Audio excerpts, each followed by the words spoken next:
Assalamualaikum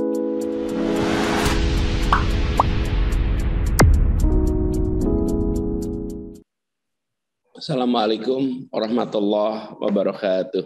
Waalaikumsalam warahmatullahi wabarakatuh. Alhamdulillahilladzi arsala rasulahu bil huda wa dinil haq liyudhhirahu ala dini kullihi wa kafa billahi syahidah. Asyhadu an la ilaha illallah wa asyhadu anna Muhammadan abduhu wa rasuluh. Allahumma sholli ala Muhammad wa ala alihi wa ashabihi ajmain.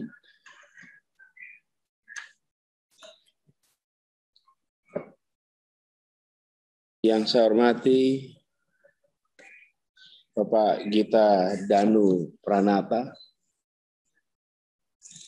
Ketua PW Muhammadiyah Daerah Istimewa Yogyakarta. Yang saya hormati juga Ibu Profesor Dr. Hamamah Suratno, ini guru kita, senior kita, dan seorang tokoh pimpinan pusat Aisyah. Yang saya hormati sekaligus moderator Mas Arif Bintoro Johan Ki ABJ, semoga selalu sehat Mas. Yang saya hormati Mas Hamim Zarkasih, koordinator Presidium Kahmi, juga ini sahabat saya yang sama-sama dijadwalkan bicara, Prof. Heru Kurnianto Cahyono, ini teman sejak zaman aktif di Gajah Mada, dan seluruh peserta Zoom meeting yang hadir pada pagi hari ini. Alhamdulillah kita bersyukur diberi nikmat kesehatan, bisa sama-sama hadir dalam sebuah kegiatan berpikir di minggu pagi. Biasanya minggu pagi ini kalau jam-jam segini pada olahraga kalau di Jakarta itu. Ini dari Jogja, olahraganya olah pikir, olah intelektual. Jadi memang kalau Jogja ini kota intelektual, Sabtu Minggu tidak olahraga, tapi olah pikir. Insya Allah memberi manfaat bagi semuanya. Dan seluruh hadirin, terima kasih, apresiasi. Hari Minggu pagi memilih untuk mengikuti majelis taklim seperti ini. Mudah-mudahan beri manfaat bagi kita semua. Dan saya ingin sampaikan terima kasih atas undangannya. Mas Arif Bintoro ini ngontak lewat Ibu. Itu jalur yang tanpa palang pintu. Terima kasih. Jadi terima kasih. Itu langsung itu kalau zaman dulu namanya kilat khusus, Pak. Langsung tersampaikan. Nah, pagi hari ini saya dapat tugas tentang pemuda dan masa depan bangsa. Begini, saya ingin coba refleksikan dulu sedikit. Apa sih yang unik dari anak muda? Anak muda itu keunikannya pada kebaruan. Kemudaannya itu membuat dia baru. Jadi kata kuncinya kebaruan. Kalau ada anak muda tidak membawa kebaruan, sesungguhnya dia tidak lagi muda. Jadi, karena muda dan tua itu tidak ada kriterianya. Saya kalau ditanya nih, Mas Hamim ini muda apa tua? Gitu. Mas Heru ini muda apa tua? Gitu. Pak Gita masuk muda atau tua Pak Gita? Terus nggak ada tuh kriteria yang bisa kita pakai yang saklek gitu. Karena muda tua itu bukan sesuatu yang bisa didefinisikan dengan mudah. Karena itulah saya mengasosiasikan muda itu dengan kebaruan. Dan kebaruan itu tentu orientasinya kepada masa depan. Jadi begini kira-kira. Saya sering sampaikan bahwa disebut muda bila yang dibahas adalah masa depan. Dan bila orang itu dibahas masa depannya, maka itu muda.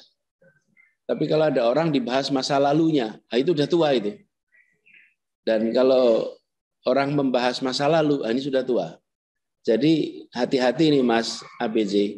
Kalau memulai pembicaraan dengan dulu, itu berarti sudah sepuh itu. Kalau ada orang mulai pembicaraan dengan bilang kata dulu, udah ini tua ini. Tapi kalau memulai pembicaraan dengan besok, ini mudah ini. Jadi berapapun hitungan tahun biologinya, karena kalau tahun biologi nggak bisa dilawan ya, wong hari berputar terus kok gitu. Tapi kalau dia bicaranya besok, maka dia masih muda. Saya punya kisah kecil, ada sahabat kakek saya tinggalnya di Malang. Kakek saya itu berpesan dulu, kalau pergi ke Malang harus selalu mengunjunginya. Namanya Bapak Muhammad. Lalu jadi saya zaman kuliah kalau ada aktivitas ke Malang, saya pasti mampir. Sampai saya tugas di pemerintahan, kalau ke Malang saya mampir. Nah, pas saya mampir itu, bayangkan beliau seusia kakek saya. Jadi ketika saya datang tuh usianya yang terakhir udah 99 tahun. Bisa dibilang beberapa bulan kemudian 100 tahun. 99 tahun, secara hitungan itu tua sekali. Tapi ada satu hal yang menarik. Dia tidak pernah bercerita masa lalu. Dia tidak pernah bercerita, Anis dulu ya tahun 30 begini, dulu ya tahun 40 begini. Nggak pernah. Kalau ketemu saya itu bicaranya, Anis, ini apa yang terjadi sekarang ini? Bagaimana masa depan umat Islam? Waktu itu lagi rame-ramenya KPK. Dia tanya, ini KPK gimana nih sisa buaya ini? Kemudian jadi dia baca persoalan yang ada sekarang, dia bicara. Saya bilang, ini Pak Muhammad nggak aneh Bapak ini usianya 99 tahun dan masih semangatnya semangat masa depan. Nah orang seperti ini, itu masuk kategori orang muda ini. Walaupun hitungan tahunnya dia jelas 99 tahun. Mungkin 2 kali, 3 kali lipat dari yang hadirin yang berada di sini. Jadi saya ingin pertama mendudukkan bahwa disebut muda itu karena dia melihatnya masa depan dan dia bawa kebaruan. Nah kriteria ini yang menurut saya harus usul kami jadi perhatian bagi siapapun yang menyatakan dirinya sebagai pemuda. Jika menyatakan diri sebagai pemuda dan tidak membawa kebaruan, maka dia sesungguhnya tidak lagi muda. Ini menurut saya pegang satu. Oke, kemudian kedua, anak muda itu menjawab persoalan di zamannya. Kita tadi sampaikan akan memperingati Hari Sumpah Pemuda. Anak-anak muda di zaman itu merumuskan apa sih problem utama di zaman itu. Di zaman itu problem utamanya adalah menjadi Indonesia. Indonesia itu masih gagasan. Belum ada wujud konkretnya. Negaranya belum ada. Lalu anak-anak muda memberikan solusi. Menawarkan gagasan. Apa gagasannya? Yang kita kenal dengan Sumpah Pemuda. Dan yang paling penting dari 3 kesepakatan itu adalah bahasa bersama. Bahasa persatuan, bahasa Indonesia. Ini kalau Bapak Ibu lihat naskah Sumpah Pemuda itu di bawahnya tertulisnya Negeri Jakarta. Jadi bukan ditulisnya Kota Jakarta. Kenapa ya? Pada masa itu belum ada satu negeri yang namanya Indonesia. Adanya negeri Jakarta, negeri Jawa, negeri yang lain-lain lah. Jadi kita melihat anak muda memberikan solusi, paling penting adalah kesepakatan bahasa. Dengan adanya bahasa Indonesia sebagai bahasa persatuan, maka Zoom meeting seperti ini tidak perlu penerjemah. Coba kalau pada masa itu tidak ada kesepakatan bahasa. Tadi yang disebut Mas ABJ, siapa? Sebagai yang hadir dari Sabang sampai Merauke, dari ujung ke ujung, itu semua kalau tidak ada bahasa Indonesia, ini pakai Google Translate semua nih di sini. Kita menganggap enteng ya soal bahasa itu, tapi menurut saya itu sudah terobosan luar biasa. Dan kita harus memberikan apresiasi yang tinggi pada pemuda-pemuda yang mau menyepakati bahasa bukan bahasanya. Coba bayangkan ini, kalau utusan Jong Java itu pulang ke Jogja, pulang ke Klaten, ke Solo, terus tetangga-tetangganya tanya, "Lepan jenengan orang usul ke basa Jawa toh?" Gimana coba Anda menjawabnya? Mbok yo tarung. Bahasa Jawa dijadikan bahasa persatuan gitu. Awang kita jumlahnya paling banyak kok gitu. Enggak tuh. Jong Sunda juga enggak begitu. Mereka menyepakati sebuah bahasa yang dalam pikiran mereka bisa membangun perasaan kesetaraan, kebersamaan, yang pilihan diksi-diksinya memungkinkan untuk muncul rasa setara. Ini satu langkah berani ya, dahsyat itu. Jadi hari ini kita merasakan manfaat luar biasa dari solusi yang ditawarkan anak muda sahabat yang lalu. Solusi itulah yang kemudian membuat Indonesia bisa seperti ini. Dan parlemen kita, DPR, semuanya bicara satu bahasa. Karena itu saya sering menyampaikan bahwa anak-anak muda itu memberikan solusi atas statement yang kita sering sebut, Bhinneka Tunggal Ika. Bhinneka Tunggal Ika itu kata kuncinya bukan pada bineka, tapi pada tunggal. Bhinneka itu sunatullah. Bhinneka itu takdir dari Allah. Itu ciptaan Tuhan. Tidak ada yang perlu kita besar-besarkan. Lawang bukan bikinan manusia kok. Ada yang lahir Jawa, lahir Sunda, lahir Bugis, lahir Minang, lahir Banjar. Ini bineka. Tapi kalau bersatu itu adalah hasil usaha manusia. Persatuan itu hasil usaha manusia. Itu boleh dirayakan besar. Lawang hasil usaha kita kok. Tapi kalau bineka bukan usaha manusia, itu sunatullah. Indonesia ini kekayaan alamnya luar biasa. Ya nggak usah dibanggakan, itu memang sunatullah, itu ciptaan Allah. Tapi kalau kekayaan alam yang luar biasa itu menjadi kemakmuran dan keadilan, baru kita merayakan. Berarti ikhtiar manusianya menggunakan alam itu benar gitu.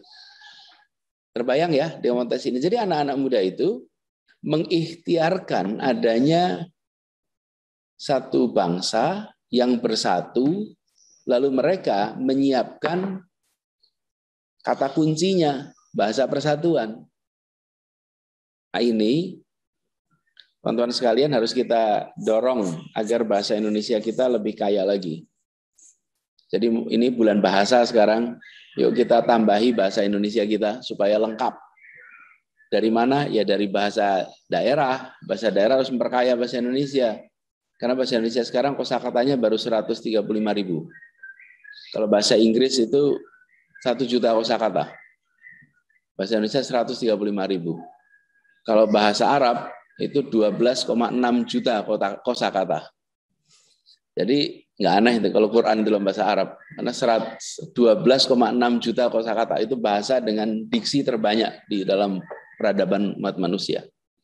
Nah, ini kita harus menambah kosakata ini. Dan teman-teman harus aktif kita semua. Untuk apa? Ya, ini demi memperkuat perasaan kebangsaan kita.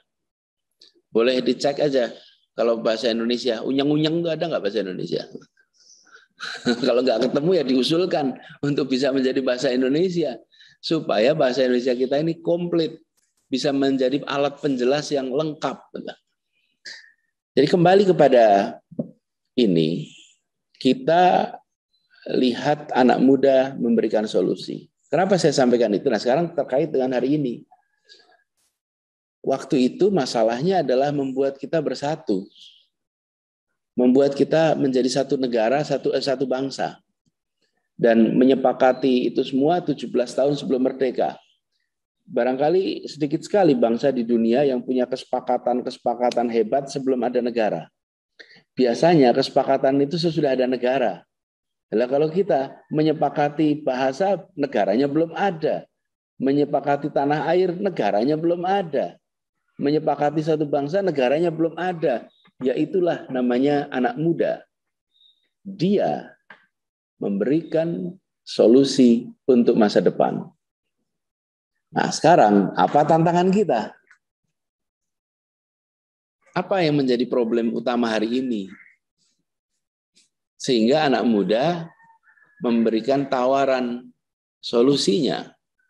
kalau boleh saya berbagi pandangan, salah satu masalah terbesar yang sedang dihadapi oleh kita adalah pertama, ketimpangan.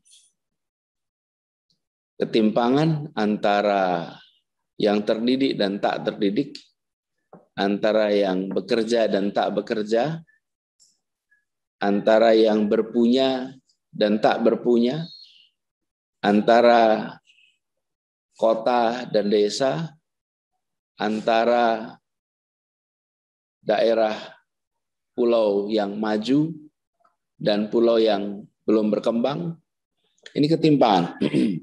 Jadi bila kita lihat ke depan, salah satu tantangan utama kita adalah ketimpangan.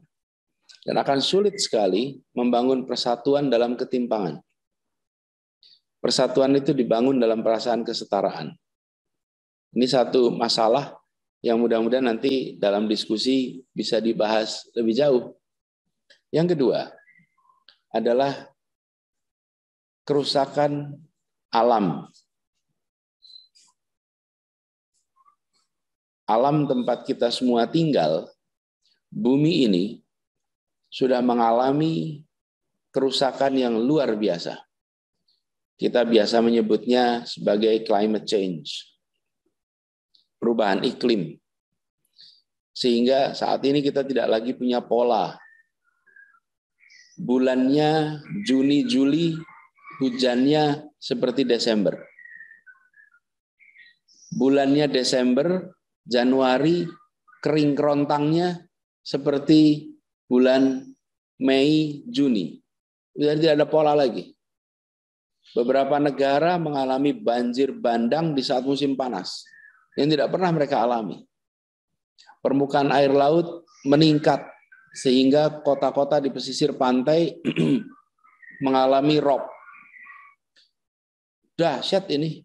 Ini kalau kita tidak memikirkan dan melakukan langkah konkret atas kerusakan yang kita ciptakan, maka kita akan mewariskan alam ini kepada anak cucu kita sebagai barang yang rusak. Nah, ini adalah dua masalah besar yang hari ini dihadapi. Satu adalah soal ketimpangan, dua adalah soal kerusakan lingkungan hidup. Itulah sebabnya, menurut hemat kami, ini kebetulan yang hadir di sini adalah banyak tokoh-tokoh umat.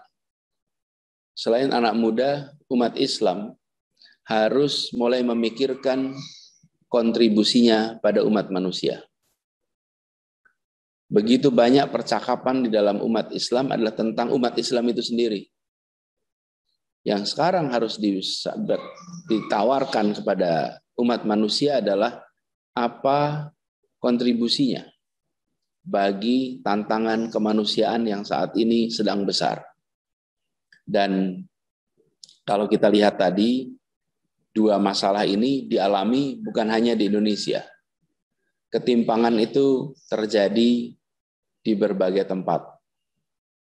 Bahkan bisa dikatakan ketimpangan antar pusat perekonomian itu sudah menyempit, tapi ketimpangan di dalam negeri makin melebar. Jadi pusat-pusat perekonomian itu ketimpangannya makin sempit. Perhatikan Jakarta dibandingkan dengan Singapura, Jakarta dibandingkan dengan Tokyo, Jakarta dibandingkan, ketimpangannya makin tipis dibandingkan 40-50 tahun yang lalu. Nah, jaraknya, ukuran ekonominya, dan lain-lain. Tetapi ketimpangan di dalam kota, ketimpangan di dalam negeri melebar. Ini terjadi di Shanghai, terjadi di kota-kota baru besar dunia. Saya sebutkan di Amerika Latin, di Asia. Jadi fenomena yang tadi saya sampaikan tentang ketimpangan itu bukan hanya milik kita di Indonesia. Nah, itu juga sebabnya kenapa ini tantangan anak muda, karena anak muda sekarang memiliki konektivitas yang melampaui batas-batas negara. mereka memiliki kemampuan dengan alat ini, itu bisa menjangkau semua, bisa menggerakkan semua.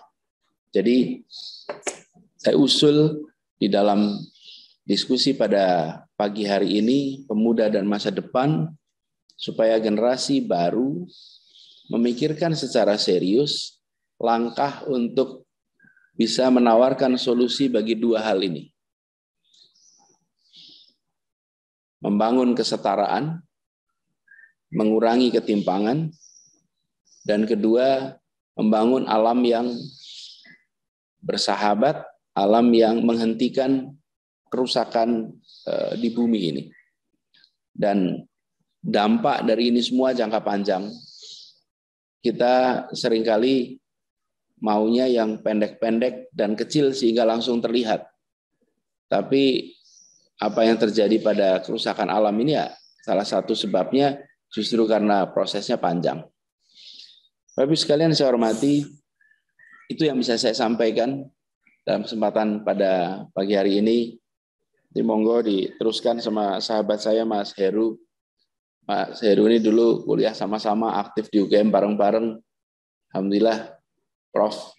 Heru, monggo nanti diteruskan. Mudah-mudahan beliau bisa akan mengupas dari berbagai aspek lain. Mas ABJ, terima kasih kesempatannya. Saya sampaikan terima kasih juga Pak Gita, Mbak Tunun atas undangannya, atas kesempatannya. Sehat terus.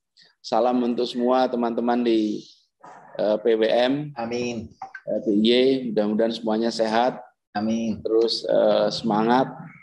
Dan saya berharap insya Allah diskusi-diskusi seperti ini, jamaah Zumiyah ini makin sering melakukan kajian untuk membukakan perspektif kita ke depan. Salam ta'zim untuk semua. Assalamualaikum warahmatullahi wabarakatuh. Waalaikumsalam warahmatullahi wabarakatuh. Terima kasih sekali untuk Bapak Anies Rashid Baswedan PhD, dan mohon maaf saya itu karena sudah terbiasa ketika di rumah ketemu dulu Mas Anies gitu ya. Terima kasih sekali. Ini kami sampaikan juga, ini adalah putaran ke-68 Mas Anies yang diinisiasi oleh pimpinan cabang Muhammadiyah Gudian ini. Luar biasa, pandemi memberikan kreativitas anak-anak muda untuk mengibarkan dakwah kontemporer melalui online seperti ini. Terima kasih sekali telah meluangkan waktu di tengah kesibukannya untuk Gubernur Daerah Khusus Ibu Kota. Sungkem katur untuk Bunda Profesor Aliyah Rashid Baswedan. Insyaallah disampaikan. Terima kasih. Baiklah Bapak Ibu hadirin yang kami hormati, sungguh memberikan pencerahan dari Gubernur Daerah Khusus Ibu Kota, Bapak Anies Rashid Baswedan PhD, bagaimana tadi menghantarkan untuk pemuda masa depan ini. Telah dikupas dari teori-teori yang ada dengan pengalaman beliau. Selanjutnya, kita akan masuki sesi kedua, pembicara kedua kita. Beliau adalah Bapak Profesor Heru Kurnianto Cahyono, Magister Manajemen PhD. Beliau adalah Guru Besar Bidang SDM Universitas Muhammadiyah Yogyakarta. Beliau juga jabatannya sebagai Ketua Senat di Universitas Muhammadiyah Yogyakarta dan banyak mengajar di beberapa perguruan tinggi di Indonesia, di antaranya ada di UGM dan beberapa lagi. Oke, terima kasih Bapak Ibu. Selanjutnya sepenuhnya untuk pemateri kedua, Profesor Dr. Heru Kurnianto Cahyono, disilakan. Baik, terima kasih Pak ABJ. Bismillahirrahmanirrahim. Assalamualaikum warahmatullahi wabarakatuh. Alhamdulillah luar biasa pada pagi hari ini kita bisa bersilaturahmi ya dengan Pak Gubernur DKI Jakarta, Pak Anies Baswedan yang saya hormati, kemudian Ketua PWM Pak Gita Danu Pranata, kemudian Pak Dr. Hamim ya, Prof. Samsul, Prof. Hamamah Suratno, dan Bapak Ibu sekalian. Alhamdulillah pada pagi hari ini insya Allah setiap tarikan nafas kita itu menghasilkan energi positif ya, luar biasa. Dan saya begitu bahagia tadi begitu muncul sosok sahabat saya, Pak Gubernur DKI, Pak Anies Baswedan, itu saya terpikir dua hal. Yang pertama, beliau ini adalah sosok fighter, sosok pejuang. Tapi di sisi lain, beliau ini peaceful, ya, peaceful inside. Jadi saya melihat ini salah satu model leadership yang luar biasa di sini.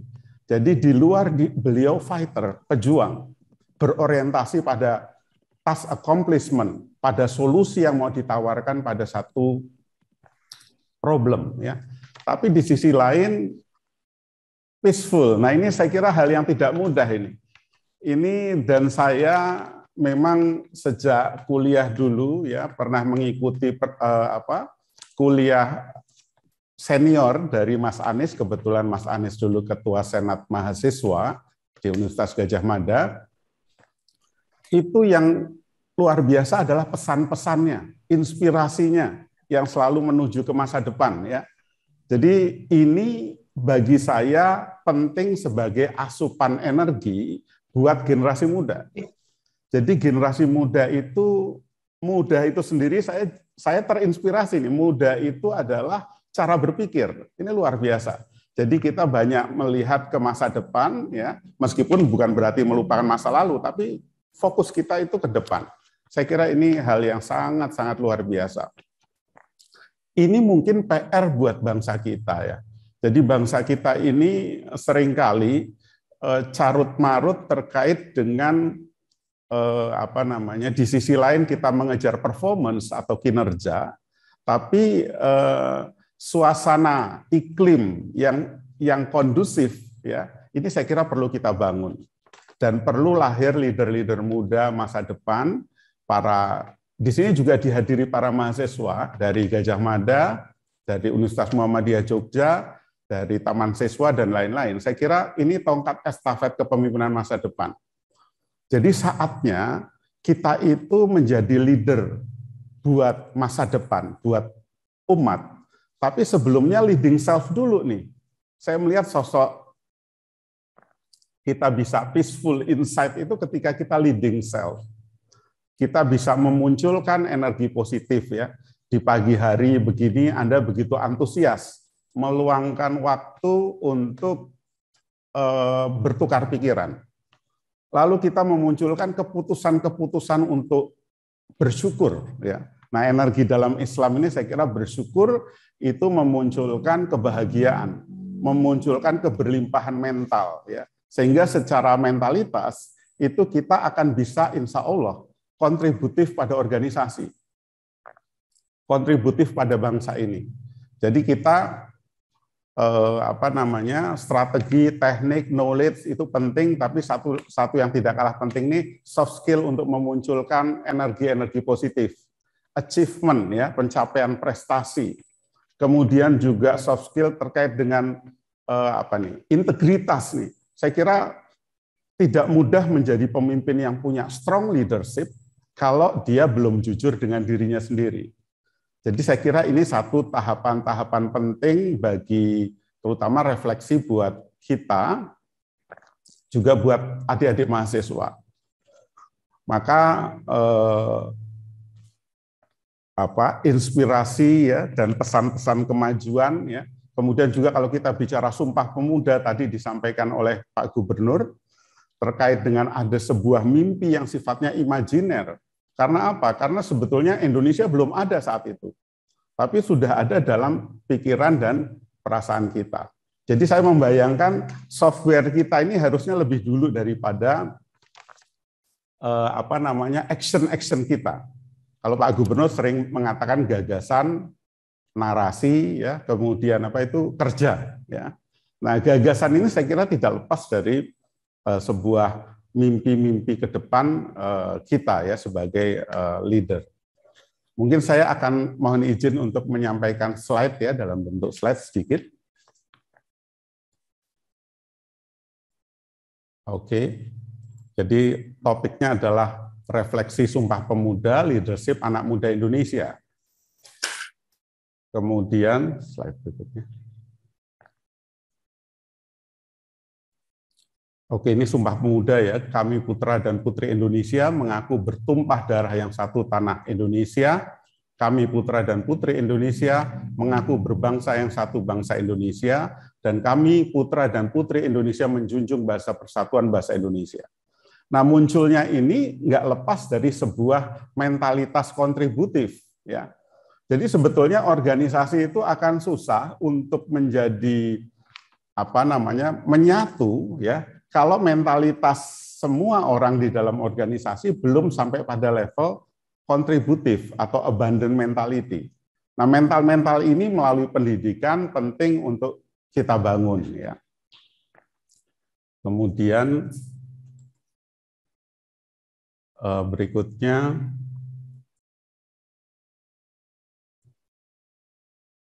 nah leadership untuk mewujud Sumpah Pemuda ini tadi saya singgung fighter outside dan peaceful inside. Ya, ini karakternya penting kita bangun.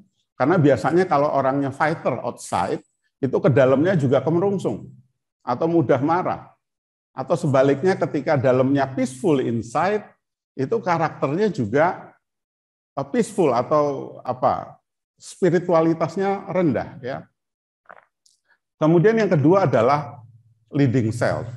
Jadi buat adik-adik mahasiswa khususnya, maka penting menjadi sutradara sekaligus aktor untuk membangun integritas, energi positif, dan berkarakter pembelajar. Kemudian berikutnya, kita sebagai umat Islam penting juga mengaktualisasikan dalam kehidupan misi ibadah kita, ya, dalam surat Al-Zariyat ayat 56. Jadi tidak aku ciptakan jin dan manusia kecuali untuk beribadah kepadaku. Nah, ini saya kira menjadi satu sumber inspirasi atau misi kita dalam kehidupan. Kemudian adalah energi positif dan modal psikologi. Nah, ini saya kira penting. Karena beberapa data itu menunjukkan bahwa generasi muda kita itu sedikit kurang pede.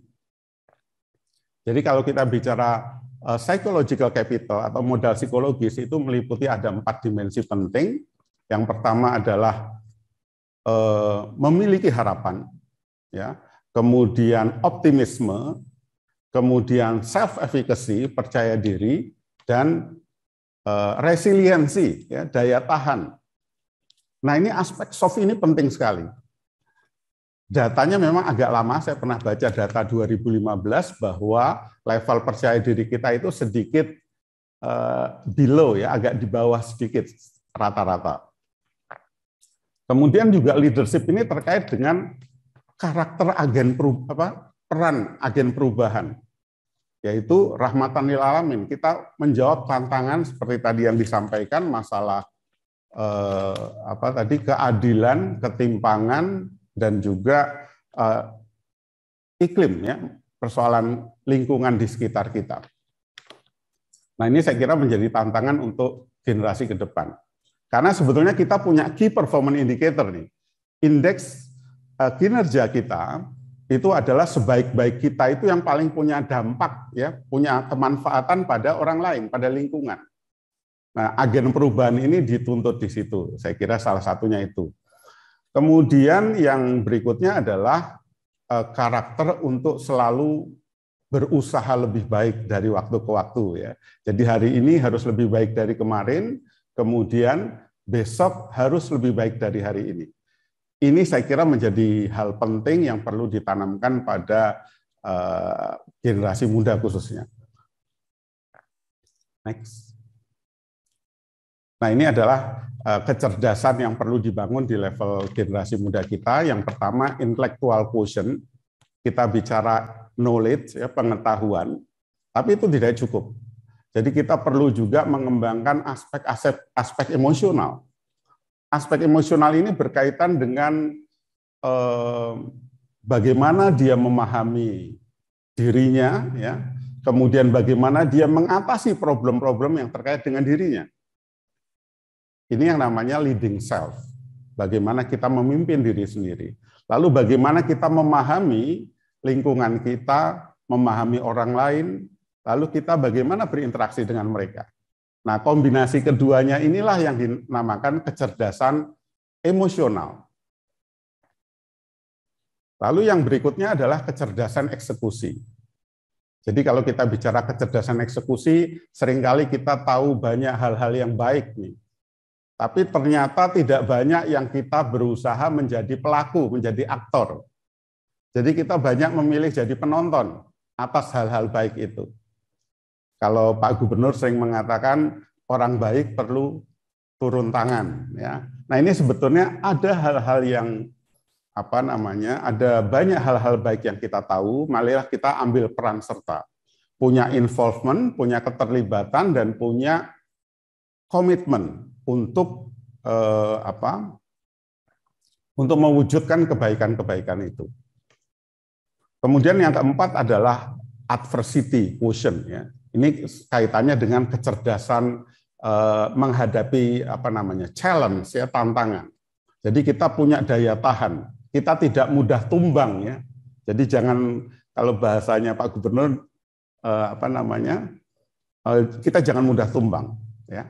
Tidak mudah terbang kalau disanjung, tapi juga kalau dicemooh jangan mudah tumbang. Nah, ini saya kira kecerdasan adversity, ya, resiliensi. Orang kalau punya integritas kuat, ya, punya misi ke depan yang sangat kuat, itu insya Allah, ya, dia akan punya strong leadership. Dia berorientasi pada problem solving, ya, dan dia tidak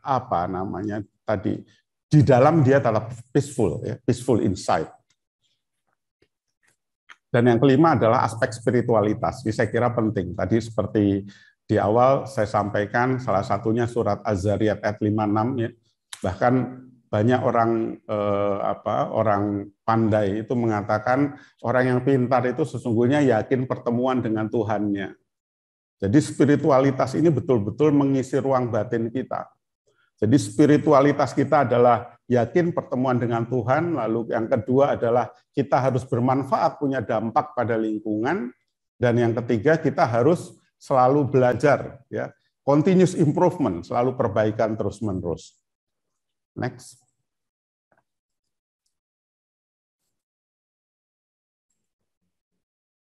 Nah, ini spiritualitas manusia Indonesia, ini terakhir, slide terakhir, ya, biar nanti lebih banyak kita ngobrol, diskusi. Jadi kesadaran kita ini bukan hanya pada level kesadaran secara secara fisik, ya. Jadi kita nih aspek A di sini adalah aspek materi, ya. Kita punya kesadaran bagaimana fisik kita, pemikiran kita, gagasan kita. Lalu kemudian B ini level instinktif. Jadi B ini kita bicara bagaimana kecenderungan orang itu mengejar pleasure, mengejar sesuatu yang nyaman dan menghindari pain. Ini kemudian menjadi atau di follow up dengan pendekatan reward dan insentif, ya. Jadi seringkali kita berperilaku karena ada konsekuensinya. Karena ada reward dan insentif tadi. Dan itu sah-sah saja, ya. Kita bicara keadilan, fairness itu bicara di level ini.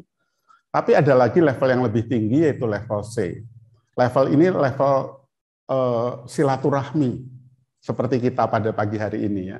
Level cinta tanpa syarat, ya. Level di mana matahari menyinari bumi yang tak berharap cahaya itu kembali. Level inilah sebetulnya level manusia Indonesia yang kontributif pada Sumpah Pemuda pada saat itu. Jadi dia berpikir, dia mengabaikan ego-ego kedaerahannya, ego-ego personalnya, lalu kita punya komitmen besar untuk membangun bangsa ini.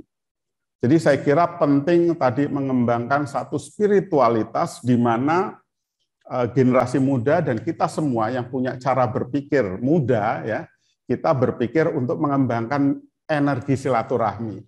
Karena energi-energi silaturahmi, cinta tanpa syarat, inilah energi-energi yang nantinya mengguncangkan langitnya yang di atas, ya, karena ketulusan dan keikhlasan. Mudah-mudahan segala pengetahuan kita, ya, skill kita, sikap kita itu kemudian berkaitan dengan aspek C ini, ya. Saya kira itu untuk pengantar, ya, saya kira akan lebih baik nanti kita berdiskusi dan mungkin pemaparan banyak hal yang perlu kita dapat juga dari sahabat saya Pak Gubernur DKI Pak Dr. Anies Baswedan. Terima kasih Pak ABJ Janoko. Billahi taufiq wal hidayah. Assalamualaikum warahmatullahi wabarakatuh. Waalaikumsalam warahmatullahi wabarakatuh. Tambahan satu pencerahan lagi dari senior saya ini, Bapak Profesor Dr. Heru Kurnianto Cahyono. Kalau beliau sudah bicara masalah leadership, bagaimana pemuda dan masa depan bangsa, sudah tidak diragukan lagi dengan keilmuannya, karena beliau adalah juga motivator. Bapak Ibu, mohon izin karena Gubernur Daerah Khusus Ibu Kota, Bapak Anies Rosid Baswedan PhD, ada kegiatan dinas lainnya. Jadi mohon izin, ini baru saja telepon untuk pamit, dan nanti dilanjutkan oleh Prof. Heru Kurnianto Cahyono. Baiklah Bapak Ibu, kami memberikan kesempatan kepada dua penanya langsung yang akan bertanya. Raise hand, ini yang sudah pertama ini Pak Karnadi, nanti kami berikan kesempatan, silahkan dua penanya langsung, ataupun nanti yang ingin bertanya, silahkan isi di kolom chat, silahkan Bapak Ibu. Saya memberikan kesempatan. Ini duluan, yang pertama adalah Pak Karnadi. Silahkan sebutkan nama, dari mana, pertanyaan singkat, padat, jelas. Monggo kami berikan kesempatan kepada Pak atau Mas Karnadi. Silahkan.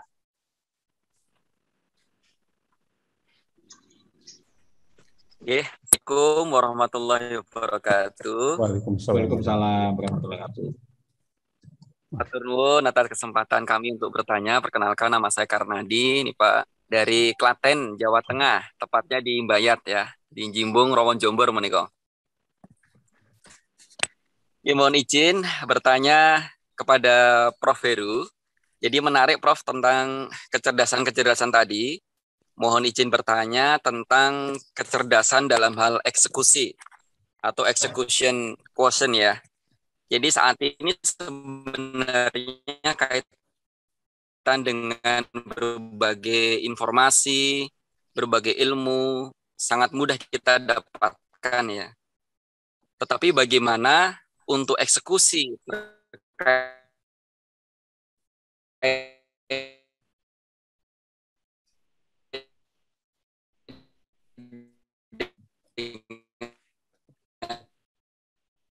apa yang sudah kita dapatkan itu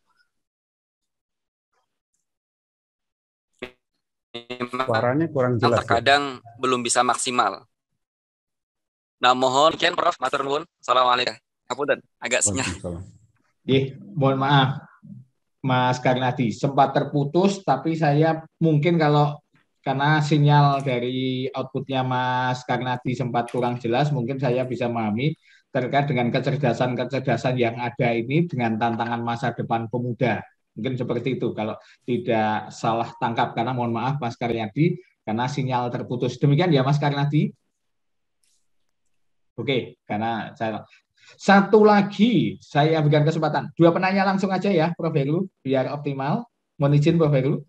Satu lagi kami berikan kesempatan yang putri, Ibu Wahyu Kurniawati, biar imbang.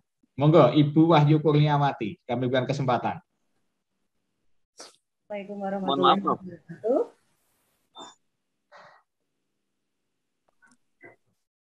Sudah masuk belum? Sampun, monggo Bu Wahyu. Matur nuwun, Bapak Ibu yang saya hormati, Prof. Heru.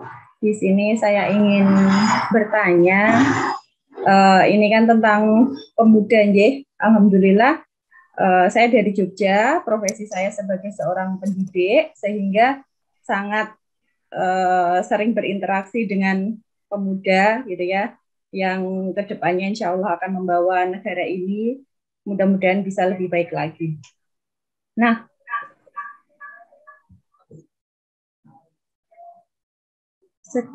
sebentar, sinyal saya hilang.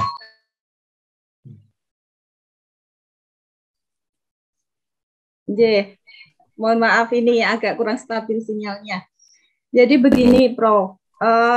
Sekarang itu banyak sekali orang tua ataupun pendidik ya, baik yang formal maupun non formal, itu membiasakan bahwa segala sesuatu yang masuk ke anak itu sudah sesuai pakemnya seperti ini. Jadi misalkan harus begini, tuntutannya begini, dan sebagainya. Setelah itu, misalkan ketika SMA, terus dia langsung diberikan kebebasan untuk memilih. Silahkan, kamu mau kuliah di mana, terserah kamu mau menentukan hidup seperti apa. Padahal dari kecil dia tidak pernah dibiasakan untuk mempunyai pilihan. Seperti sekolah pun tidak ada pilihan, karena kurikulumnya sudah begini, harus tuntutannya begini, begitu. Dimana sekarang namanya pemuda, nggih. Saya melihat itu dunia sekarang malah yang tidak apa ya, maksudnya tidak mencari pendidikan secara formal gitu ya, itu malah sukses gitu ya, yang di TikTok lah, di YouTube lah begitu ya. Terus mungkin yang berdarah-darah belajar di belakang layar, Zoom, membaca dan sebagainya begitu ya, itu malah bawa ijazah kemana-mana untuk daftar kerja di sini, daftar kerja di situ begitu. Jadi secara umum bisa disimpulkan ternyata sekarang itu dunia lebih membutuhkan orang kreatif, orang yang punya keterampilan daripada orang yang punya kecerdasan secara knowledge tadi gitu ya. Walaupun memang harus ada knowledge dan spiritual dan skill ya, tentunya seperti itu. Nah, ini bagaimana Prof untuk menghadapi ini? Karena kedepannya takutnya anak-anak juga akan hilang kepercayaan diri atau juga akan hilang semangat untuk belajar, di mana tadi Prof tadi kan mengatakan bahwa orang itu yang pertama itu orang yang baik, orang yang pintar itu adalah satu, punya hubungan baik terhadap Tuhan, yang kedua bermanfaat kepada orang lain, yang ketiga terus belajar. Nah, belajar ini kan memang secara luas nih, tidak hanya secara akademik, tapi bagaimana dia juga bisa belajar dengan lingkungan. Begitu mungkin Prof dari saya. Matur nuwun. Assalamualaikum warahmatullahi wabarakatuh. Waalaikumsalam warahmatullahi wabarakatuh. Langsung saja Prof Heru Kurnianto, ada Bu Wahyu dan Pak Kurniadi tadi yang bertanya. Silakan untuk bisa langsung dijawab Prof Heru Kurnianto. Oke, baik, terima kasih Pak BJ. Terima kasih juga pertanyaannya tadi dari pertama Pak Karnadi ya. Terkait dengan kecerdasan eksekusi ya. Jadi tadi saya sampaikan bahwa kecerdasan eksekusi itu sangat terkait dengan kita banyak pengetahuan terkait dengan hal-hal yang baik, tapi apakah kita mau menjadi subjek ataukah kita jadi penontonnya aja? Ya, kita mau jadi penonton, apakah kita mau jadi orang yang punya komitmen terhadap hal yang baik itu? Nah, saya kira di sini penting kita itu punya semacam prioritas ya. Jadi memang hal baik itu banyak ya. Kita punya banyak hal baik yang kita tahu, tapi penting di situ kita menentukan prioritas. Jadi jangan sampai kita itu seperti melihat lesatan ya, banyak hal-hal baik di sekitar kita dan kita sepertinya ya udahlah kita tonton saja gitu. Nah, banyak terjadi seperti itu. Jadi saya kira penting kita membuat satu prioritas.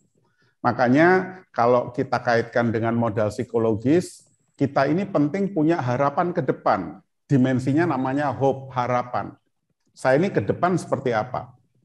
Saya zaman kuliah senang sekali melihat bagaimana leadership tadi Pak Gubernur, Pak Anies ya. Jadi saya melihat lalu harapan ke depan ini kita mau seperti apa. Nah, kalau harapan ke depan jelas ya, maka kita secara otomatis akan melakukan hal-hal atau prioritas yang mendukung upaya kita ke depan. Jadi saya sering menyampaikan pada mahasiswa, saya selalu tanya, apa sih cita-citanya? Harapan Anda ke depan apa? Jangan sampai kita kehilangan asa, ya, kehilangan harapan. Lalu kemudian kalau kita punya harapan, maka apa yang kita lakukan hal-hal yang baik tadi, itu kita akan memutuskan mana prioritasnya untuk mencapai hal tersebut. Memang tidak semua hal yang baik bisa kita lakukan, tapi paling tidak kita melakukan hal-hal yang prioritas buat kita ke depan. Ya, jadi saya kira itu pentingnya tadi kita membangun satu harapan ke depan, lalu kemudian kita tentukan prioritas yang mau kita lakukan. Karena banyak sekali hal-hal yang baik itu lewat begitu saja ya. Jadi mulai saat ini dan seterusnya kita harus segera putuskan, ya, putuskan mana prioritas-prioritas yang mau kita lakukan. Dan itu sebetulnya salah satu rahasia orang-orang yang berhasil. Ya, kalau saya kebetulan mengajar leadership dan entrepreneurs, ya, itu aspek ini menjadi sangat-sangat penting. bagaimana kita menentukan prioritas ya. Kalau tadi kaitannya dengan apa yang disampaikan Pak Gubernur itu terkait dengan gagasan, narasi, kemudian kerja ya.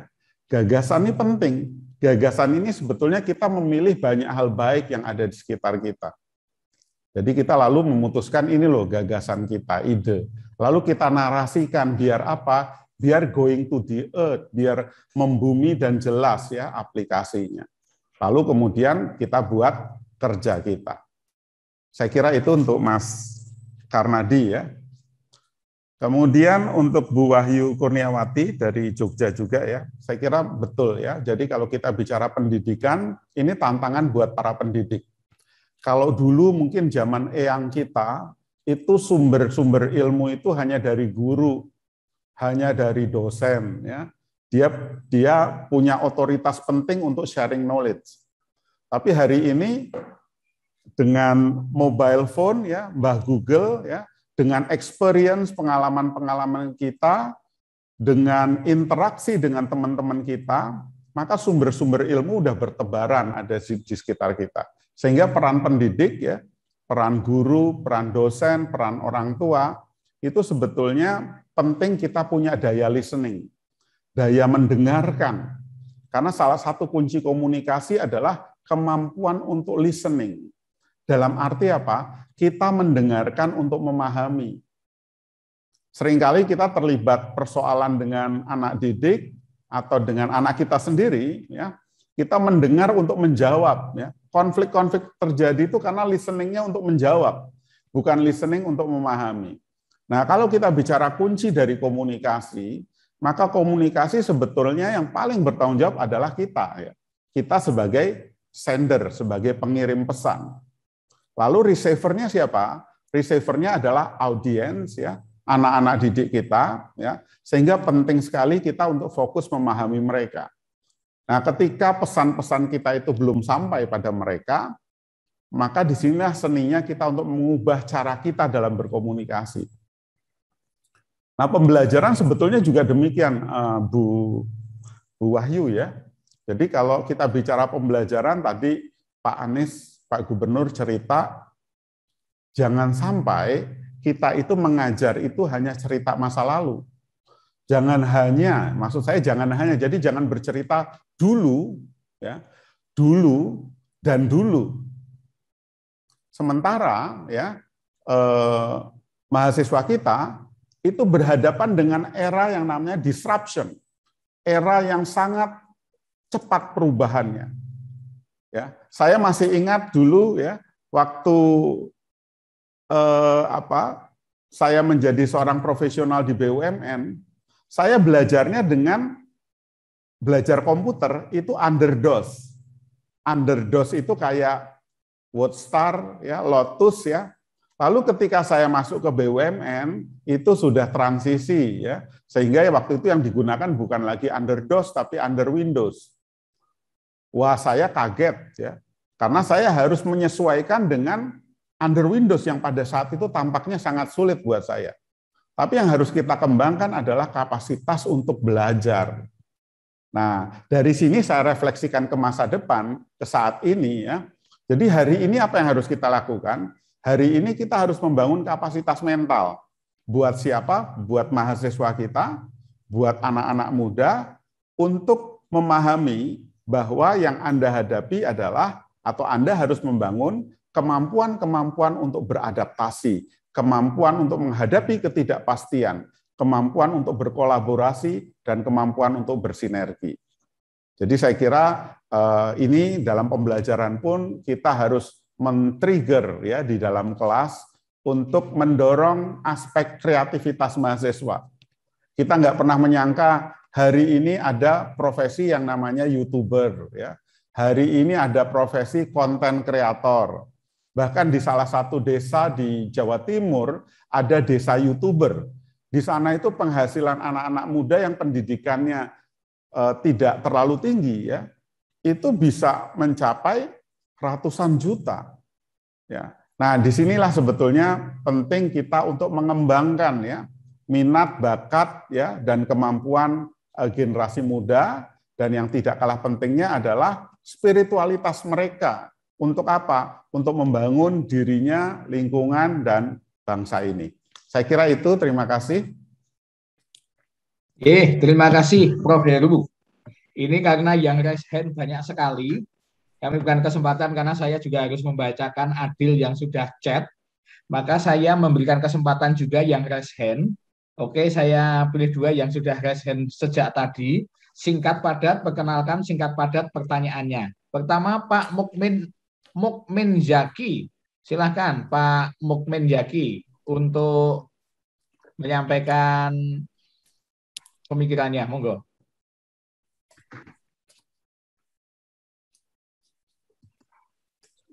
Sebentar, saya bukakan mic-nya, Pak Mukmin Zaki. Silakan Pak Mukmin Zaki. Terima kasih Pak Moderator. Begini, Pak Prof, sebetulnya generation gap itu atau kesenjangan generasi antara kita dengan anak-anak itu sejak dulu ya sudah diprediksi. Bahkan kalau membaca novelnya Remi Silado itu sejak dulu bahwa terjadi, dan anak-anak muda yang tidak bisa dipahami oleh orang tua pada zaman dulu itu larinya ke morfin, dia katakan gitu. Nah, yang saya ingin tanya itu berarti kan dari dulu, dari generasi 70-an itu seperti itu.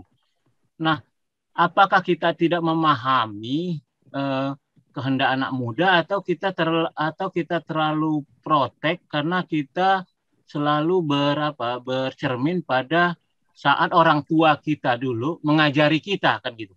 Kalau ini yang terjadi maka tidak akan ketemu gitu sepertinya, walaupun generasinya bagaimana, karena kita bercermin pada dulu orang tua saya ngajar gitu, dan kita merasa berhasil gitu ya, karena ngelihat kita bahwa orang tua saya mendidiknya begitu. Nah, ketika akan ke anak kita, kadang-kadang itu tadi pertengkaran. Kalau masih diskusi saja oke, kadang-kadang bertengkar gitu yang gak enaknya ya. Zaman bilangin ayahnya kuno lah segala macam gitu. Padahal kadang-kadang kita orang tuanya kan gini selalu ngomong, kamu aja belum ngomong aja ayah yang ngajar. Kamu aja nulis saja bisa membaca itu, ngaji itu, kok sekarang sudah membantah? Gitu. Egonya kita kan, karena mungkin kehabisan diksi untuk berdiskusi. Gitu Pak. Jadi apa sebetulnya solusi setiap masa itu antara generasi muda dan generasi tua itu dalam mendekatkan gap ini? Makasih Pak. Terima kasih Pak Mukmin Zaki. Bagaimana ini terkait dengan gap? Saya dari UII Pak, Fakultas Hukum. Oke. Terima kasih Pak Mukmin Zaki. Satu lagi ini sudah raise hand sejak tadi. Ini Mas Irwan Maulana. Kami berikan kesempatan Mas Irwan Maulana. Oke. Terima kasih atas kesempatannya. Sebenarnya yang ingin saya tanyakan ini sih ya. Perkenalkan dulu, saya dari Bandung Pak gitu. Dari Dago. Nah, untuk pertanyaannya bagaimana membangun atau menumbuhkan mungkin ya sifat ihsan gitu untuk generasi muda saat ini gitu ya. Seperti itu mungkin. Terima kasih Pak Irfan. Bagaimana menumbuhkan sifat ihsan bagi generasi saat ini. Nah, ini pakarnya nih pas Prof. Heru. Monggo Prof. Heru, 2 penanya, Pak Mukmin Zaki dan Pak Irfan ini. Silakan. Oke, baik, terima kasih Pak BJ ya. Matur nuwun Pak Mukmin Zaki ya terkait dengan pertanyaannya adanya perbedaan generasi, dan memang betul yang disampaikan Pak Mukmin bahwa perbedaan generasi kita dan orang tua kita itu biasanya ada lewat satu generasi. Jadi misalnya gini, kalau sekarang para dosen yang senior-senior itu generasinya mungkin sebagian yang usianya 55 ke atas itu masuk generasi baby boomers. Lalu mahasiswa sekarang itu banyak generasi yang kemarin itu milenial. Ya. Milenial itu ada tengahnya adalah X, generasi X. Sehingga di sini X ini sebetulnya dosen-dosen muda, dosen-dosen yang mungkin usia 45 itu bisa menjembatani dalam hal komunikasi. Begitu juga tadi kita nih seperti generasi X nanti berhadapan dengan anak-anak kita generasi Z. Jadi X, Y, Z. Ini biasanya ada gap zaman ya memang. Jadi betul tadi yang disampaikan Pak Mukmin. Jadi kalau saya bicara mengenai pada saat saya dulu, ya ketika menasehati anak saya, maka anak saya juga akan mengatakan, Pak, ini kan zamannya berbeda.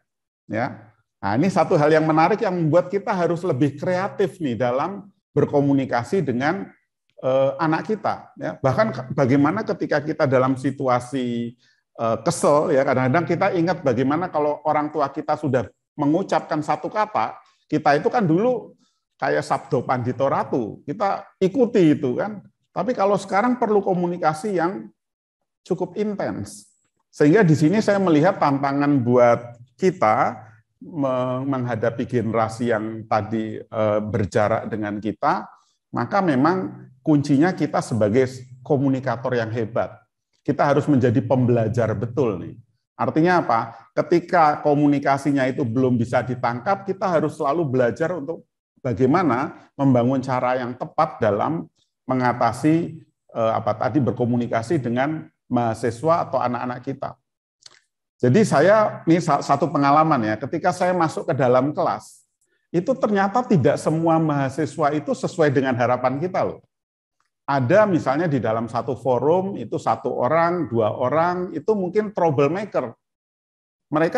Mereka mungkin ketika kita sudah berusaha seoptimal mungkin ya, itu belum tentu mereka bisa menangkap komunikasi kita dengan baik, belum ada pertemuan ya, belum ada tune in kita berkomunikasi dengan itu. Nah, ini di sini pentingnya yang namanya greatness. Jadi kalau kita lagi kesel sama anak kita misalnya, lalu kita coba ingat-ingat nih. Ya, ingat-ingat saat-saat kita menunggu kelahiran anak kita itu, ya. Paling tidak apa? Itu akan mengubah ya kita ini menjadi lebih peaceful ya, lebih tenang ya menghadapi situasi itu. Begitu juga ketika tadi saya di kelas, maka saya berpikir bahwa kalau saya marah dan merusak suasana di dalam kelas, maka yang terjadi apa? Yang terjadi kasihan dong mahasiswa yang lain. Mahasiswa yang lain kan juga pengen berinteraksi dengan baik. Mereka sudah antusias, ya sudah respect dalam kelas. Mengapa kita fokus pada satu hal tadi? Kita harus fokus pada mereka yang mau belajar. Kalau yang tadi spesial itu ya kita menggunakan komunikasi yang spesial juga nanti. Ya, sama halnya juga dengan anak kita itu juga unik ya satu sama lain, berbeda-beda. Di sini penting leadership kita nih sebagai orang tua ya, leadership sebagai guru, sebagai dosen ya, untuk tadi bisa berkomunikasi dengan generasi di bawahnya. Jadi salah satu kunci penting buat kita sebetulnya ketika mengelola leading another, maka kita harus leading self dulu nih. Paling tidak kita mengatasi ego-ego kita, pengen marah, pengen kesel ya, jengkel ya, itu kita harus leading self, kita peaceful. Lalu kemudian kita bisa mencari cara yang terbaik dalam berkomunikasi. Dan memang itu tidak mudah, saya setuju kalau itu tidak mudah. Tapi kalau kita tahu knowledge-nya, kita tahu tentang itu, maka kita akan berusaha melakukan itu. Kalau kita berusaha melakukan itu dari hari ke hari, maka menjadi kebiasaan kita. Ya. Akhirnya kita menjadi orang-orang yang tadi saya sering contohkan, sosok Pak Gubernur itu fighter. Dia begitu tegas, tapi hatinya peaceful. Nah ini saya kira penting diaplikasikan pada kita maupun pada para leader ke depan. Ya, kalau uswatun hasanah kita kan jelas Rasulullah, bagaimana Rasulullah itu ketika dalam kondisi tersulit dulu di kota Taif ya, dilempari batu, dimaki-maki dan sebagainya, tapi keputusannya adalah memaafkan. Kenapa dia mau memaafkan? Rasulullah memaafkan karena Rasulullah berpikir mereka melakukan itu karena tidak tahu. Ya. Nah ini cara berpikir ini juga sekali lagi membentuk sikap kita. Jadi saya kira kembali lagi ke pertanyaan tadi, maka komunikasi itu salah satu kunci penting dan cara berpikir kita perlu kita selalu bangun yang namanya keberlimpahan. Keberlimpahan dibangun kalau gimana? Kalau kita itu hobinya bersyukur. Jadi setiap tarikan nafas kita itu kita bersyukur. Kalau kita tiap tarikan nafas kita bersyukur, maka di sini damai, pikiran lebih jernih, hati lebih bersih, dan kita berkomunikasi juga lebih enak. Jadi saya kira ini untuk Pak Mukmin nggih. Jadi kita berusaha untuk belajar greatness ya, rendah hati, kemudian kita memahami mereka, membangun kemampuan listening yang lebih baik untuk memahami. Kalau listening hanya untuk menjawab, ini biasanya ego ya. Tapi kita bangun listening untuk memahami. Lalu kita berorientasi pada solusi. Ini saya kira salah satu komunikasi penting yang perlu kita bangun. Kemudian yang kedua tadi pertanyaan dari Pak Irwan ya. Nah, ini ihsan itu kan ini ahlinya para ustadz saya kira. Jadi kita itu melakukan sesuatu seakan-akan Allah melihat kita ya, ketika kita tidak melihat Tuhan ya. Nah ini saya kira memang harus terus dicoba ya. Jadi kalau saya bicaranya dari dimensi kebiasaan aja deh. Kalau kita membiasakan diri untuk seperti itu, awalnya kita pura-pura aja seakan-akan khusyuk. Jadi khusyuk itu akhirnya menjadi sebuah kebiasaan. Jadi itu saya kira ada step-stepnya. Jadi step pertama, seperti kalau anak kecil sholat, yang penting sudah melakukan sholat dulu. Dia sudah sholat subuh belum? Sudah sholat maghrib belum? Sudah sholat isya belum? Sudah. Perkara khusyuk, perkara nanti terbangun ihsan, seakan-akan Allah melihat, itu akan berproses ya. Akan berproses. Jadi nanti yang kedua, kemudian mulai ditanamkan ya, bagaimana kita itu sholat yang khusyuk yang benar ya, mindfulness, fokus, dan Allah itu ada di sekitar kita. Dan itu saya kira saya pun sangat, atau bahkan orang itu sebetulnya tidak bisa mengklaim bahwa saya sudah ihsan, saya sudah ikhlas. Wah itu saya kira nggak bisa mengklaim. Kita nih di sini sama-sama saling menasehati untuk kemudian masuk pada frekuensi tadi, frekuensi ihsan. Jadi saya nih udah ikhlas belum ya? Wah, kita nih baru bisa pura-pura ikhlas ya. Baru bisa ikhlasnya itu gimana ya? Jadi ya kita berusaha untuk ikhlas. Memang tugas kita bukan pada klaim bahwa kita sudah ikhlas, sudah ihsan. Saya kira tidak. Itu adalah sumber motivasi kita untuk melakukan yang terbaik untuk mencapai itu. Jadi saya kira ini sebuah perjalanan panjang Bapak, Ibu ya. Jadi perjalanan kita adalah berusaha, atau usaha kita adalah berusaha mencapai level ikhlas ya. Ihsan itu adalah motivasi kita ke sana. Tapi kalau kita mengatakan kita sudah ikhlas atau ihsan, malah saya khawatir malah kita ini tidak ikhlas dan tidak ihsan karena begitu. Ya, jadi saya kira ini adalah upaya kita, Mas Irwan. Mudah-mudahan kita termasuk orang-orang yang ihsan, ya, orang-orang yang ikhlas. Dan kita sendiri sebetulnya tidak pernah punya hak sekalipun untuk mengatakan saya ini ikhlas loh. Karena ikhlas itu sebetulnya ngukur yang di atas. Itu level outcome-nya itu yang tahu yang di atas. Sedangkan kita berusaha untuk mencapai hal tersebut. Saya kira itu Mas Irwan ya. Terima kasih Pak ABJ. Terima kasih Prof. Heru Kurnianto. Saya akan membacakan penanya yang sudah ada di kolom chat. Saya percepat nanti singkat pada jelas saja Prof. Heru. Saya percepat ini penanya yang sudah di kolom chat saya. Saya berikan kehormatan. Yang pertama ini dari Ibu Prima Walani. Mohon izin bertanya. Bagaimana cara kita untuk mengajak para pemuda agar memiliki komitmen untuk membangun bangsa ini? Tuh, yang pertama. Yang kedua, Bapak, ini dari Pak Arif Suprakto. Assalamualaikum Prof. Heru. Bagaimana implementasi jiwa sumpah pemuda untuk membangun hiroh para pemuda? Dalam artian ini adalah Risma, remaja Islam Masjid, agar memiliki hiroh, semangat memakmurkan masjid, termasuk membangun self-leadership-nya, karena terlihat gradasi menurun dan cenderung minimalis. Madrulun. Dan penanya ketiga, Pak Dedi Hartadi dari Bangka Belitung.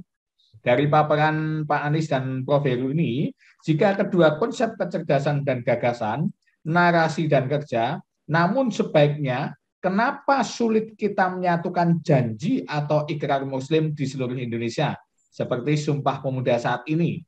inilah adanya mental block. Bagaimana menurut Bapak narasumber pandangan ke depannya? Monggo, Prof. Heru Kurnianto, 3 penanya ini. Baik, ada 3 penanya. Yang pertama tadi Pak Bu siapa Pak? Bu Prima Walani, Bu Prima. Magister Kesehatan Psikologi. Oke, jadi ada pertanyaan dari Bu Prima, Pak Sri Suprapto, dan Pak Dodi Hartadi. Ya, mungkin saya gabung aja ya, Pak ABC monggo, ya. Monggo. Jadi tadi terkait dengan komitmen ya. Kalau kita bicara level komitmen kebangsaan, maka yang pertama kali harus kita pahami adalah kita harus bangun dulu sebuah kesadaran mengapa kita harus berkomitmen terhadap kebangsaan. Sehingga di sini penting di dalam proses pendidikan adalah awareness, kesadaran untuk apa? Untuk membangun semangat kebangsaan tadi, spiritualitas kebangsaan itu mengapa penting? Nah, awareness ini menjadi hal yang penting. Kita sadar dulu. Ya, kita menyadari, kemudian yang kedua apa? Yang kedua kita tahu pengetahuannya, understanding ya. Kita harus punya pengetahuan bagaimana kita membangun spiritualitas kebangsaan tadi. Jadi sadar ya, karena orang kalau mau melakukan sesuatu tidak punya awareness maka susah. Ya, dibangun dulu awareness untuk mengapa kita berkebangsaan ini. Yang kedua adalah knowledge ya, ada pengetahuannya bagaimana kita membangun kebangsaan. Dan yang ketiga, tahapan berikutnya adalah kita bangun keterlibatan di dalam berkebangsaan. Ya. Contohnya apa? Di dalam proses pendidikan, ya, di dalam acara Sumpah Pemuda 17 Agustus, itu kita refleksikan di dalam misalnya kegiatan, ya, ceramah, ya, pendidikan ini dalam rangka untuk membangun supaya kita punya keterlibatan. Jadi kita secara individu ataupun pihak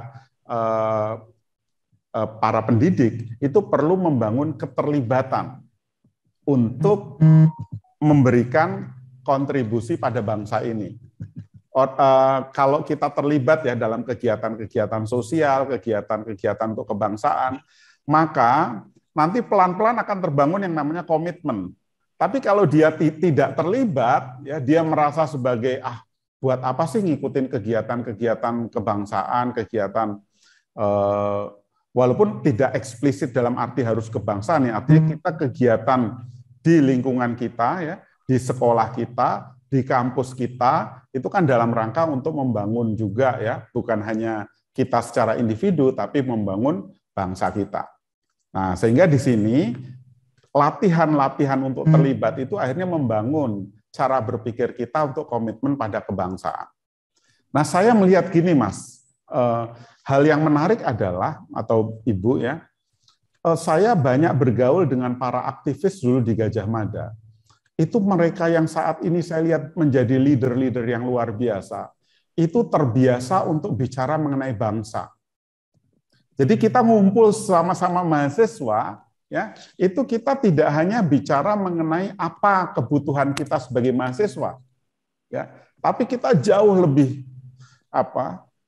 terlibat untuk mendiskusikan bangsa ini. Ya, saya kira memang ya generasi muda itu perlu berpikir besar untuk bangsa ini dan berpikir futuristik ke depan apa yang mau dilakukan. Nah, sehingga tadi komitmen itu akan terbangun ketika kita banyak terlibat dalam interaksi seperti ini. Satu kelebihan saya lihat dari teman-teman di Gajah Mada dulu, era Pak Anies, ya, saya dan beberapa teman yang saya lihat itu, mereka saya menangkap individualistiknya tidak terlalu menonjol, ya, tapi mereka di situ kuat untuk berpikir bagaimana ke depan bangsa ini. Ya. Dan saya lihat akhirnya mereka menjadi para pemimpin yang punya integritas yang kuat, ya. Punya integritas, punya strong leadership. Karena apa? Karena karakternya sejalan dengan karakter bangsa. Ya, karakter kita apa nih yang mau kita bangun? Kalau kita bicara karakter, maka kita perlu menanamkan atau mendownload nilai-nilai di dalam diri kita. Contoh, tadi Pak Gubernur mengatakan keadilan, ya, ketimpangan. Kalau di dalam diri kita itu tertanam nilai-nilai keadilan, maka kita akan sangat mendukung yang namanya upaya membangun keadilan bangsa. kalau di dalam diri kita itu punya kepedulian pada lingkungan, itu sebagai nilai hidup kita, maka ketika kita beraktivitas, kita akan support betul persoalan-persoalan tadi. Sehingga ini penanaman nilai, values ini penting untuk kalangan mahasiswa dan generasi kita, generasi untuk berpikir masa depan. Karena nilai-nilai inilah yang menjadi koridor kita, ya, menjadikan kita itu punya karakter, ya. Karena nilai-nilai itu, bayangkan kalau kita nggak punya nilai. Kalau kita itu mengatakan bahwa korupsi itu biasa saja, kita permisif terhadap korupsi, maka yang terjadi apa? Yang terjadi kemudian kita sangat toleran terhadap hal-hal seperti itu. Karena nilai-nilai dalam hidup kita sangat permisif dengan itu. Nah, disinilah generasi kita nih, generasi terutama yang masih muda-muda nanti, itu tanamkan nilai-nilai itu. Sehingga ada 3 pilar penting untuk ke depan. Pertama, Anda harus punya integritas, ya, kejujuran, ya, keadilan. Yang kedua adalah Anda berpikir achievement dan kreatif. Jadi punya pikiran untuk apa nih yang akan kita capai di masa depan, bukan hanya untuk kita, tapi untuk hal yang lebih luas, ya, kita dan hal yang lebih luas. Lalu tadi kreativitas ini penting karena apa? Karena tuntutan zaman hari ini perubahannya luar biasa. Ya, nah ini saya kira menjadi bekal ya tadi untuk membangun komitmen kebangsaan. Nah, jiwa Sumpah Pemuda tadi juga disinggung. Jiwa Sumpah Pemuda ini kan kita bicara untuk umat nih, untuk bangsa nih, bagaimana kita bersatu, satu tanah air ya, satu bangsa, satu bahasa. Nah, orang mulai berpikir itu kalau dia sudah tuntas masalah dirinya. Kalau dia hanya berpikir apa yang bisa saya dapat dari persatuan ini, ya maka kita hanya akan berpikir interest kepentingan kita saja. Kita hanya akan berpikir apa yang kita bisa dapatkan dari persatuan ini. Tapi kita lupa bahwa dengan persatuan ini kita bisa membangun satu kesejahteraan yang lebih luas. Jadi agak berat nih buat kalau kita masih hanya belum tuntas dengan diri kita. Jadi pendidikan ini juga perlu membangun mentalitas greatness ya, keberlimpahan. Karena orang yang berlimpah secara mental, maka dia mudah mengapresiasi lingkungan, ya, berpikir untuk kemajuan bersama, ya, membangun masa depan yang lebih baik ya secara kolektif. Ini saya kira untuk tadi aktualisasi jiwa Sumpah Pemuda ya. Dan kalau kita bicara sulit, ya seperti kita melihat ini, tadi pertanyaan ketiga apakah sulit ya. Kalau kita melihat air setengah isi setengah kosong, maka kita bisa melihat apakah nih gelas ini masih setengah kosong atau setengah isi. Dan di sini tergantung pada cara berpikir itu akan membangun seberapa kuat kita punya motivasi. Karena sebetulnya sekali lagi perubahan itu kan bukan kita yang menonton, tapi kita bagian dari perubahan itu sendiri. Sehingga kalau kita menonton memang saat ini jalannya tersendat-sendat. Tapi kalau kita bagian dari perubahan itu, ya kita perlu bangun mentalitas bagian dari perubahan itu. Maka kita akan punya spiritualitas dan semangat untuk mewujudkan ya, mengaktualisasikan Sumpah Pemuda, ya, nilai-nilai Sumpah Pemuda dalam kehidupan berbangsa hari ini dan masa depan. Saya kira itu.